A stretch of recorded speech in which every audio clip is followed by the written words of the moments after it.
And welcome back, everyone. I'm Linda Bennett with Metaphysically Speaking. We come to you on the World Wide Web, Facebook, radio, television in the Sarasota area. And just go on Metaspeak, metaspeak.com. And you will see the schedules listed there and find out how you can find us. And if you have questions or topics you want to see covered, please put that on the website in the area where they ask you for certain topics. Or you can call my office at 727-736-4567. I also do appointments, not many. I also do feng shui for homes and offices in a local area. I don't travel anymore. I'm getting too tired to do that. But I do look at pictures of your home or your office. I have you tell you to take extensive pictures, and I will do the feng shui for you over the phone. And of course, I charge you, but it depends upon the job. So we were talking about meditation, and the changes that you affect other people with is what we're going to cover now, because you're thinking that you're just meditating every day and you're trying the best you can, and some days it's good and some days it's not so good. You'll be noticing that your pets are more affectionate, that you're softening the energy around you every day. You're calmer. Other people are therefore calmer around you. And you do not realize, somebody says, oh, how come you're so different? Are you on medication? No, I'm meditating.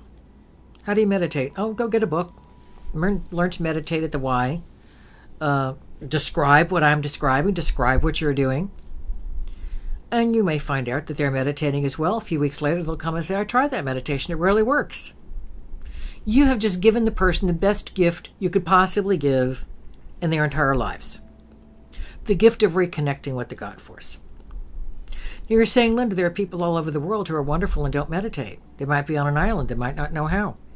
Everybody in their own way contacts the God Force. I used to do that as a child down the lake, down to the lake at the end of the block in the woods, sitting in the garden my father planted, sitting at my grandparents' under the apple tree. We're pearing peaches too, but I like this particular tree because the base was wider and there was like a little spot for my fanny, and I just slid against the tree and meditated and watched all the birds and the squirrels and the grains blowing back and forth. I love sea oats because they move back and forth in the wind. It's just lovely. You can learn more about the universe that way than you can sitting in a mosque or a church or a synagogue. I promise you. Because all you're doing there is listening to other words that other people have spoken, and their ideas and their tribal customs, forcing them on you, which has no relevance today, basically. And the 10 Commandments were never the 10 Commandments.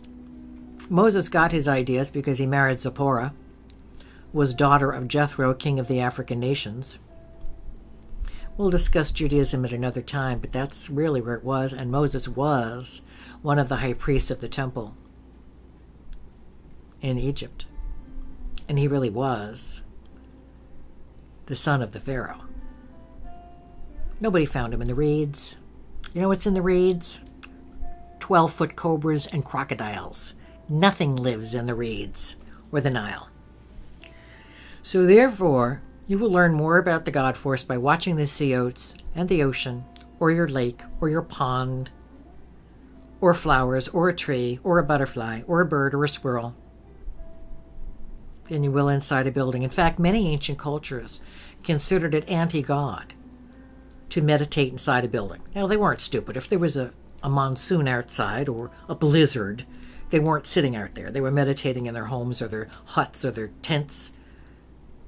But they considered the God Force so magnanimous and so extraordinary that you can't put it in a box.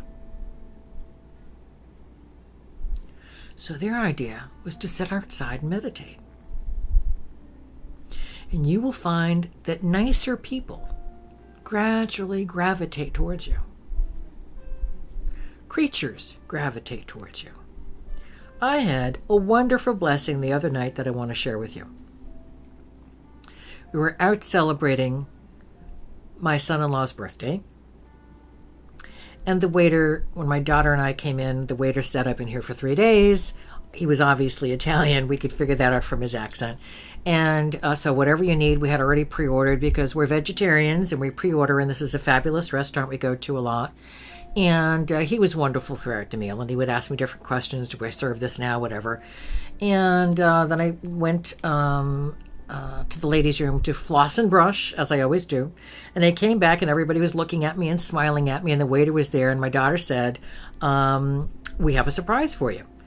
Go ahead, Gino. And Gino, who is our waiter for the whole evening, because we were in a separate room, we only had the one waiter. And he said, I have to tell you that I'm from Italy, and in 1996, my wife has said to me when I came home one night, you have to watch this woman. And so I sat down and I watched the show, he's saying, and I couldn't believe the things you were saying. I learned about meditation, and I learned all about the Catholic Church, and I learned about politics, and I fought with the church my whole life, and I was so guilty my whole life, and I was so confused, and I was angry at God, and I just didn't understand so many things, and you explained it all to me. I cannot thank you enough. Am I forgetting anything? Nope. And I was dumbfounded, because that show has been off the air since a month before 9/11. Coincidental? I think not, but that's something else. But you've been broadcasting. But I've been broadcasting my TV time. show and radio in different places all this time. But the show he was talking about went off the air a month before 9/11. I, first of all, was shocked that he recognized me. We all were shocked. Shocked. You were all shocked, right? We were all shocked. He's not a talker. Yeah, he was not a talker. He was very nervous. He wanted to please us because it was only his third day on the job. Right. And so he was trying to do his very, very best, and he did a wonderful job. And I mean, you could have knocked me over with a feather, as the expression goes. I was simply stunned that he recognized me, that I remembered, and that I had done this much to help him. And he was thanking me. So my daughter was giving him my business card with the metaspeak.com on there, so he could go on the web and our Facebook and find out when the show is on. He said, can I have your autograph? He said, I've been here 3 days and I've met 2 celebrities. So she said, well, who is the other one? And I won't mention the name to embarrass him, but he's a world-famous chef.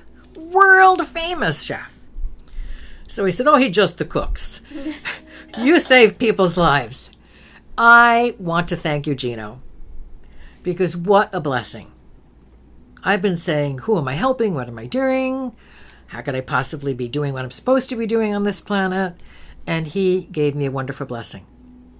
So whatever help I gave him, he reciprocated by letting me know that he had seen my show and I helped him understand so many things about life. He wasn't guilty anymore. He felt free.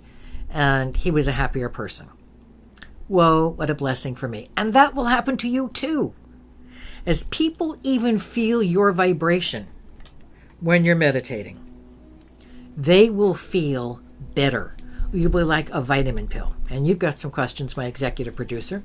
Well, so it shows me, by knowing you for so long, how one person can impact so many people. So in your case, you had a television show, radio show, you've written articles, the whole bit. So you had a platform and an audience. But for the rest of us civilians, in our daily lives, or maybe you're an executive with a big company and you're overseeing on some level all of these people's careers and then the whole trickle out effect of their families and that kind of thing with their health insurance and, the whole bit. It just reminds me of how powerful one person can be in impacting a whole community. A whole community.